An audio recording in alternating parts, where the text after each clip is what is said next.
नमस्कार दोस्तों, crime story channel पर मैं राजेश आपका स्वागत करता हूं। दोस्तों, आज मैं आपको अपराध की जिस वारदात के बारे में बताने जा रहा हूं, वो वारदात बैतूल मध्य प्रदेश में हुई थी। तो चलिए दोस्तों, जानते हैं इस वारदात के बारे में। 27 जुलाई 2020 को कालापाट स्थित जज आवासीय कॉलोनी एक घर से रोने धोने की चीख पुकार से थर्रा उठी थी। रुदन ऐसा कि किसी का भी दिल दहल जाए। रोने की आवाजें बैतूल के जिला न्यायालय एडीजे महेंद्र कुमार त्रिपाठी के घर से आ रही थी। लोग वहां पहुंचे तो पता चला महेंद्र त्रिपाठी और उनके जवान बेटे अभियान राज त्रिपाठी की अचानक मृत्यु हो गई थी। खबर सनसनीखेज थी। जरा सी देर में कॉलोनी में रहने वाले तमाम जज और मजिस्ट्रेट वहां आ गए। सूचना मिली तो पुलिस अधिकारियों के अलावा प्रशासनिक अधिकारी भी जज साहब के घर पहुंच गए। ये खबर बड़ी तेजी से पूरे बैतूल में फैल गई। जज साहब के परिवार में कुल 4 सदस्य थे। वो, उनकी पत्नी भाग्य त्रिपाठी और 2 बेटे अभियान राज और आशीष राज। 4 में से अब 2 ही बचे थे। पत्नी और बेटा दोनों शवों को देखकर बिलख बिलख कर रो रहे थे।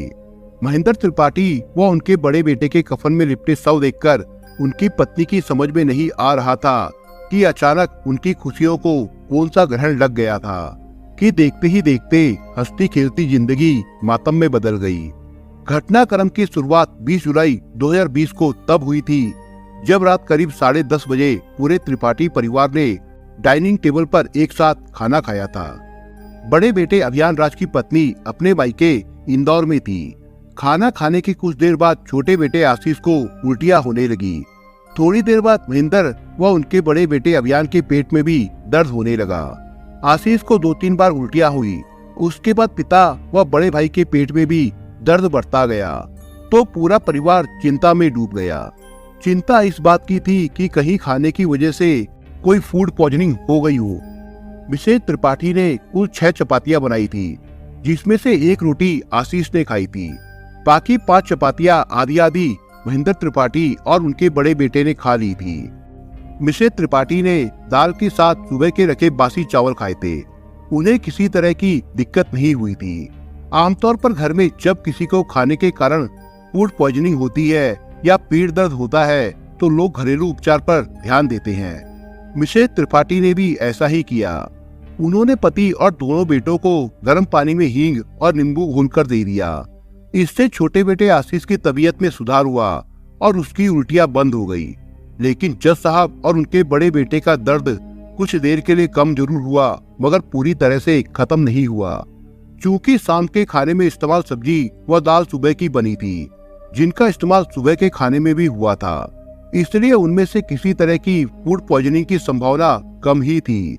वैसे भी इनका इस्तेमाल शाम के खाने में मिसेज त्रिपाठी ने ही किया था और वे पूरी तरह से ठीक थी। लिहाजा सब्जी व दाल से कोई बीमारी हुई होगी, इसकी आशंका कम ही थी। मिसेज त्रिपाठी ने रोटी ताजी बनाई थी। घर में जितने भी लोग बीमार हुए थे, उन्होंने रोटी ही खाई थी। रोटियां खाने के बाद ही सबकी तबीयत खराब हुई थी। रात के करीब 1:30 बजे जज साहब और बड़े बेटे की तबीयत जब ज्यादा खराब होने लगी तो मिसेज त्रिपाठी ने डॉक्टर को फोन करके घर पर बुला लिया। 21 जुलाई की अलसुबह करीब 3 बजे डॉक्टर घर आया और उसने त्रिपाठी व उनके बेटे को देखा। खाने के बारे में पूछा तो मिसेज त्रिपाठी ने बताया कि उन्होंने क्या खाया था। आशंका इसी बात की थी कि खाने से फूड पॉइजनिंग हुआ होगा। डॉक्टर ने तीनों को दवा मिलाकर लिक्विड पीने को दिया और उल्टी करवाई, जिसके बाद उन्हें दवाई दी। अगली दोपहर तक आशीष तो पूरी तरह से ठीक हो गया, लेकिन जज साहब व उनके बड़े बेटे की तबीयत वैसी ही बनी रही। इस तरह 21 व 22 जुलाई का पूरा दिन व रात गुजर गए। सबका घर में ही इलाज चलता रहा, लेकिन 23 जुलाई को जज साहब व उनके बेटे की तबीयत कुछ ज्यादा ही खराब होने लगी। डॉक्टर को घर पर बुलाकर दिखाया गया तो उन्होंने उन दोनों को अस्पताल में भर्ती करने के लिए कहा। इसके बाद दोनों को अस्पताल में भर्ती करवा दिया। दोनों को ही आईसीयू में रखा गया, लेकिन इसके बावजूद जज साहब व उनके बेटे की हालत में कोई सुधार नहीं हुआ। जज साहब और उनके बड़े बेटे की स्थिति जिस तरह तेजी से बिगड़ रही थी, उसे देखते हुए डॉक्टरों ने परिवार वालों को सलाह दी कि दोनों को नागपुर के प्रसिद्ध एलिक्स अस्पताल में भर्ती करवा दिया जाए। घर वालों ने डॉक्टर की बात मानकर 25 जुलाई को महेंद्र त्रिपाठी व अभियान को एरिक्स अस्पताल में भर्ती करवा दिया, जहां दोनों के सभी तरह के टेस्ट शुरू हो गए। बाप बेटे को गहन चिकित्सा कक्ष में रखा गया, लेकिन तब तक शायद देर हो चुकी थी। 25 जुलाई की शाम को पहले अभियान की मौत हो गई। फिर 26 जुलाई को सुबह करीब 4:30 बजे महेंद्र त्रिपाठी की भी मौत हो गई। बाप बेटी की एक साथ मौत त्रिपाठी परिवार पर वज्रपात था। चूंकि मामला एक जज और उनके बेटे की मौत से जुड़ा था, इसलिए अस्पताल की तरफ से एमएलसी बनाकर नागपुर के मानकापुर पुलिस थाने को भेज दी गई। पुलिस ने अस्पताल में पहुंचकर आशीष त्रिपाठी के बयान दर्ज किए और आवश्यक कार्रवाई करने के बाद उनके इलाज के सभी दस्तावेज अपने कब्जे में ले लिए। दोनों मृतक पिता पुत्र का इंदिरा गांधी मेडिकल कॉलेज नागपुर में विधिवत पोस्टमार्टम डॉक्टरों के एक बोर्ड द्वारा करवाया गया। आवश्यक जांच के लिए बैतूल पुलिस के अनुरोध पर डॉक्टरों ने विसरा तथा सिर के बाल और हाथ के नाखून सुरक्षित कर लिए। नागपुर पुलिस ने ये प्रकरण अपराध संख्या सुनने पर अकाल मृत्यु की धारा 174 में दर्ज कर लिया। साथ ही दोनों की मौत से जुड़ी पुलिस डायरी तथा अन्य साक्ष्य व सैंपल बैतूल पुलिस को सौंप दिए, क्योंकि अपराध का न्यायिक क्षेत्र मध्य प्रदेश का बैतूल ही था। दूसरी तरफ महेंद्र त्रिपाठी व उनके बेटे का शव का पोस्टमार्टम करके जिला प्रशासन ने शव परिजनों को सुपुर्द कर दिया। परिवार वाले शव को पहले बैतूल में उनके सरकारी आवास पर ले गए, जहां उनकी जान पहचान वालों ने शव के अंतिम दर्शन किए। इसके बाद परिवार वाले बाप बेटे के शव को अंतिम संस्कार के लिए कटनी में उनके पैतृक गांव ले गए, जहां 26 जुलाई की शाम को उनका अंतिम संस्कार कर दिया गया। लेकिन बाप बेटे की मौत में सबसे बड़ा पेच ये था कि आखिर खाने में ऐसा क्या था कि जिसे खाने के बाद उनकी तबीयत खराब हो गई। चूंकि मामला एक जज और उनके बेटे की संदिग्ध परिस्थितियों में हुई मौत से जुड़ा था, इसलिए बैतूल के एसपी शिमला प्रसाद ने अपने मातहतों को बुलाकर निर्देश दिया कि जांच पड़ताल और मामले की तह में जाने के लिए किसी तरह की कोई कोताही नहीं बरती जाए। 27 जुलाई को इस मामले में जिलाधिकारी बैतूल व जिला न्यायाधीश के आदेश पर एसपी शिमला प्रसाद ने एक एसआईटी का गठन कर जांच का काम शुरू करवा दिया। बैतूल पुलिस को जज महेंद्र त्रिपाठी व उनके बेटे अस्पताल में भर्ती होने की पहली सूचना 24 जुलाई को पाटन अस्पताल बैतूल द्वारा मिली थी, जिसके बाद चौकी प्रभारी ने जज महेंद्र त्रिपाठी और उनके बड़े बेटे अभियान राज त्रिपाठी के बयान लिए थे। दोनों ने आशंका जताई थी कि उन्हें रोटियां खाने से फूड पॉइजनिंग हुई है। जिस आटे की रोटियां बनी थी उसमें वो आटा भी शामिल था जो जज साहब को उनकी एक महिला मित्र ने दिया था। एसआईटी ने जज साहब व उनके बेटे द्वारा दिए गए बयान चौकी प्रभारी से लिए थे। साथ ही एसआईटी ने नागपुर में हुए पोस्टमार्टम की रिपोर्ट भी अपने कब्जे में ले ली, जिसमें आशंका व्यक्त की गई थी कि दोनों की मौत खाने में तीक्ष्ण जहर मिला होने की वजह से हुई थी। एसआईटी ने जज महेंद्र त्रिपाठी की पत्नी भाग्य त्रिपाठी और छोटे बेटे आशीष त्रिपाठी के बयान भी कलमबद्ध किए। उन दोनों ने यही बताया कि जज साहब की एक महिला मित्र संध्या सिंह ने किसी तांत्रिक से अभिमंत्रित कराकर ये आटा उन्हें दिया था, जिसे संध्या के बताए अनुसार घर के आटे में मिलाकर रोटियां बनाई गई थी ताकि घर में खुशियां आ सके। क्या वो आटा अभी आपके पास है? एसपी शिमला प्रसाद ने जज महेंद्र त्रिपाठी की पत्नी से पूछा। जी हाँ, उस दिन खाने के बाद से हमने उस आटे का इस्तेमाल नहीं किया है। सारा आटा ज्यों का त्यों रखा है। मिसेज त्रिपाठी के बताने के बाद पुलिस ने उस आटे को अपने कब्जे में ले लिया और उसे जांच के लिए फॉरेंसिक लैब भेज दिया। इसी दौरान पुलिस को पता चला कि 21 जुलाई को जब विषाक्त खाना खाने से जज महेंद्र त्रिपाठी की तबीयत खराब हुई थी, तब उन्होंने अपने कई जानकारों से फोन पर बात की थी। पुलिस ने महेंद्र त्रिपाठी के मोबाइल की कॉल डिटेल्स निकालकर उन तमाम लोगों से बातचीत की, तो उन्होंने भी यही बताया कि उनकी एक दोस्त संध्या सिंधे ने उन्हें जो आटा दिया था, घर के आटे में उसके मिश्रण से बनी रोटियां खाने के बाद ही उनकी और उनके बेटे की तबीयत खराब हुई थी।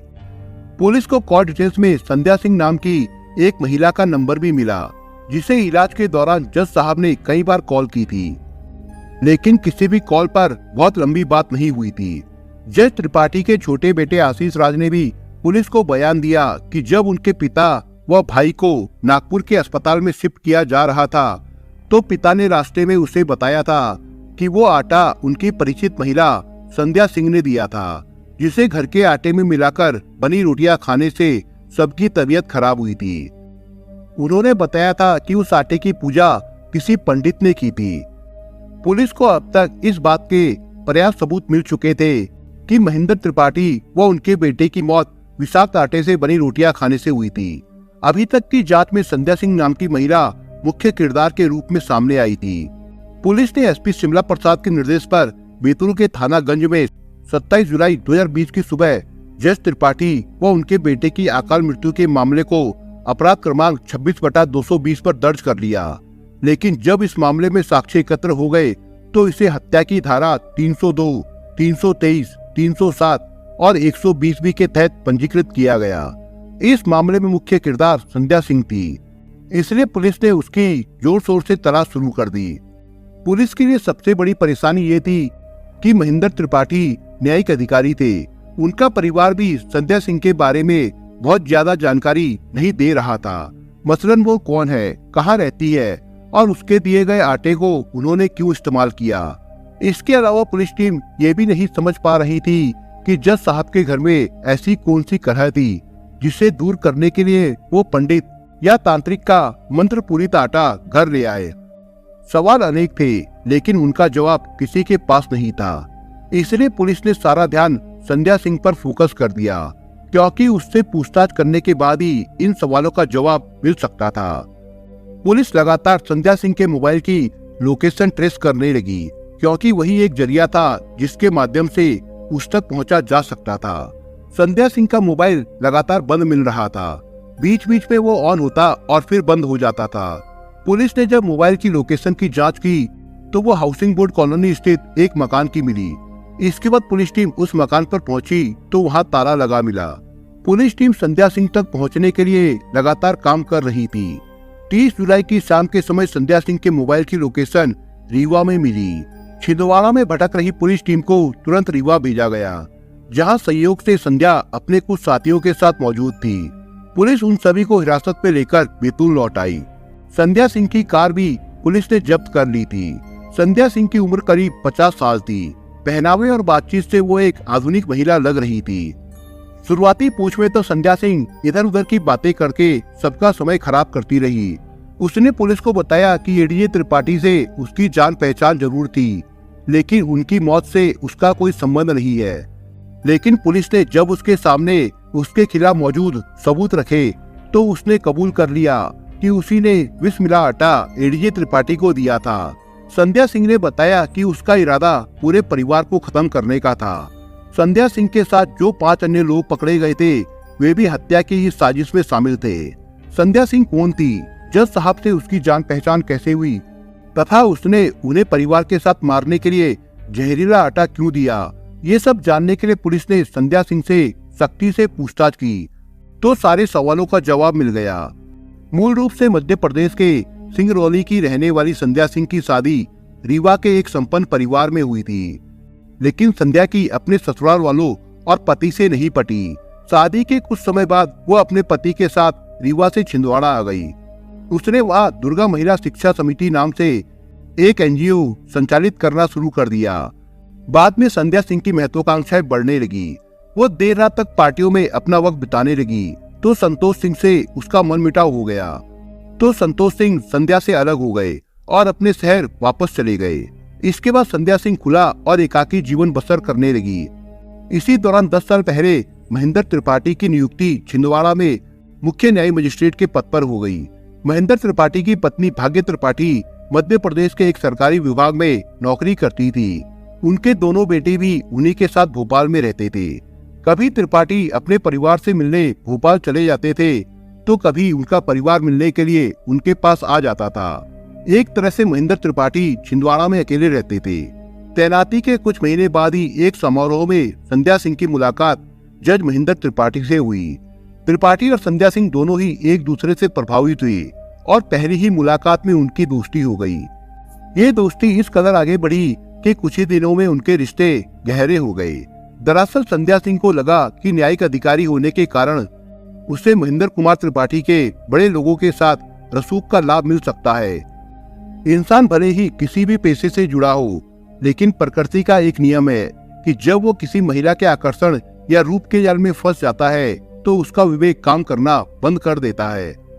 वो इस बात को भी भूल जाता है कि वो जिस पेशे से जुड़ा है उसकी क्या मर्यादा है। जैसे ही महेंद्र की संध्या सिंह के साथ आसक्ति बढ़ी तो संध्या की तरक्की भी होने लगी।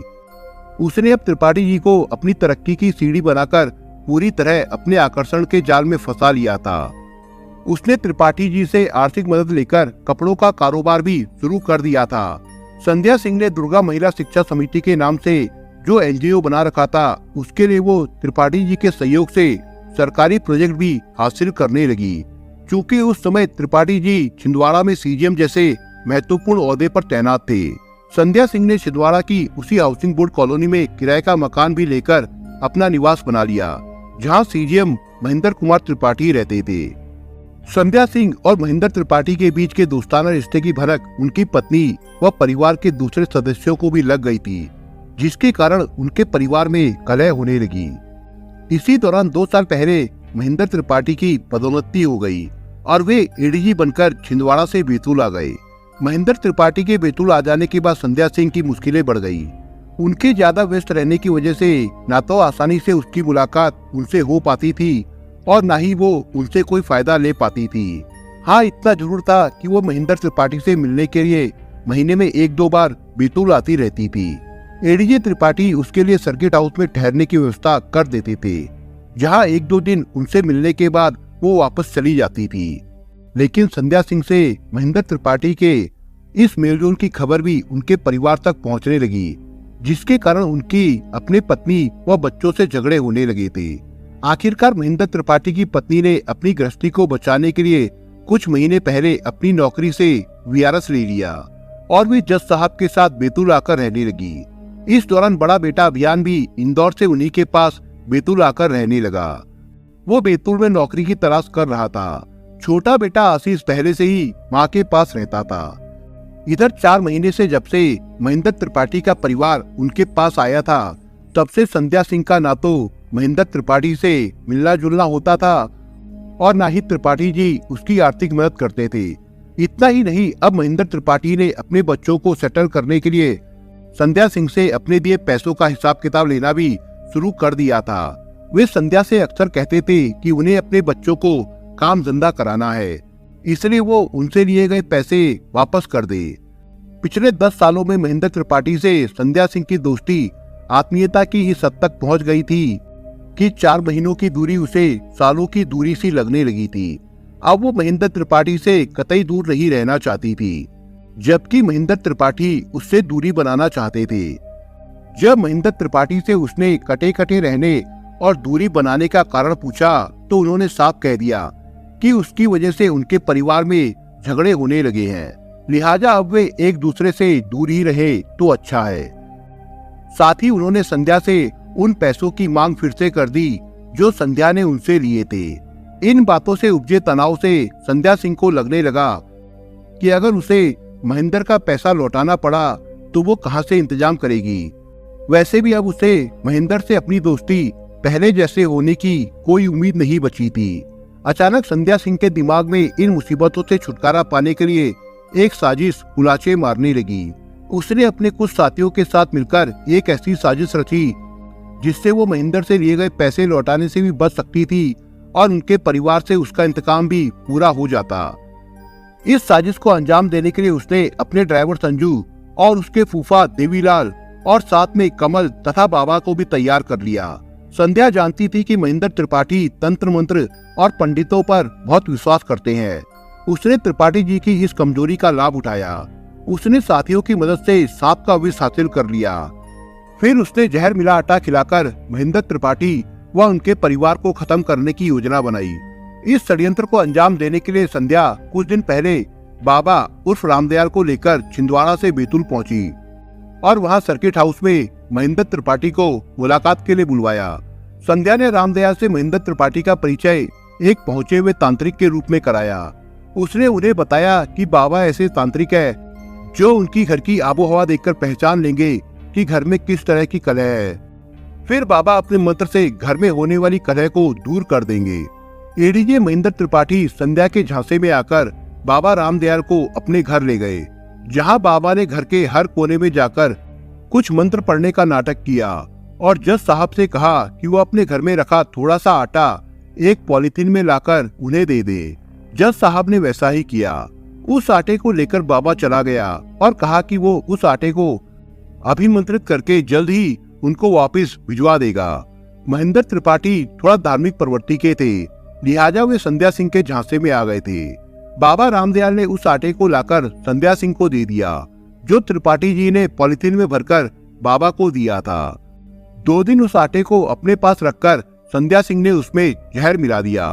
20 जुलाई 2020 को दोपहर में इसी आटे को लेकर संध्या सिंह अपने ड्राइवर संजू और कमल को लेकर बैतूल पहुंची। कमल को उसने बैतूल में एक पेट्रोल पंप के पास उतार दिया। संध्या सिंह अपने ड्राइवर को लेकर कार से सर्किट हाउस बैतूल पहुंची, जहां पहले से एडीजे महेंद्र त्रिपाठी मौजूद थे।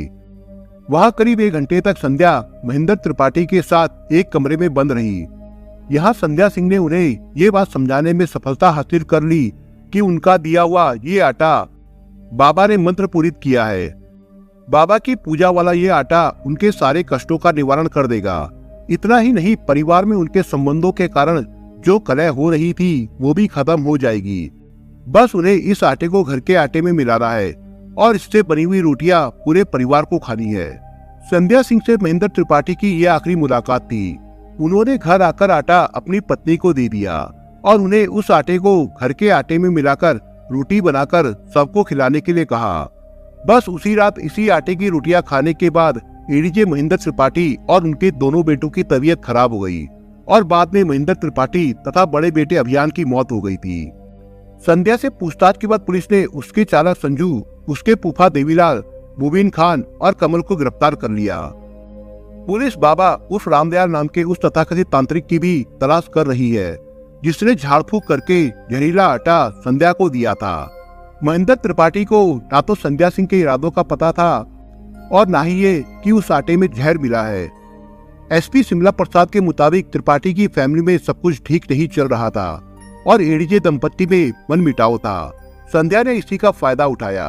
संध्या सिंह को पता था कि महेंद्र त्रिपाठी धर्म कर्म को बहुत मानते हैं और तंत्र मंत्र तथा पूजा पाठ की बातों पर बहुत यकीन करते हैं, इसलिए उसने उनके पूरे परिवार का खात्मा करने के लिए एक ऐसी चाल चली कि काम भी हो जाए और किसी को पता भी ना चले कि काम को किसने अंजाम दिया है। लेकिन संयोग से इस हादसे में महेंद्र त्रिपाठी की पत्नी जहां खाना नहीं खाने के कारण बच गई, वहीं उनका छोटा बेटा कम खाने के कारण मामूली रूप से ही बीमार हुआ। इस साजिश की कड़ियां जुड़ती गई और फूड पॉइजनिंग का साधारण सा मामला हत्या की एक अनोखी कहानी में बदल गया। पूछताछ के बाद पुलिस ने संध्या सिंह से बरामद कार की तलाशी ली तो उसमें रखे कुछ बैग में तंत्र मंत्र की सामग्री मिली। आवश्यक कार्रवाई करने के बाद पुलिस ने सभी 6 आरोपियों को न्यायालय में पेश किया, जहां से सभी को जेल भेज दिया गया था। दोस्तों, आप अगर चैनल पर नए हो तो आप चैनल को सब्सक्राइब करने के साथ कमेंट बॉक्स में इस कहानी के बारे में अपने विचार जरूर लिखिएगा। मिलता हूं एक नई कहानी के साथ, तब तक के लिए अपना ख्याल रखिएगा। धन्यवाद।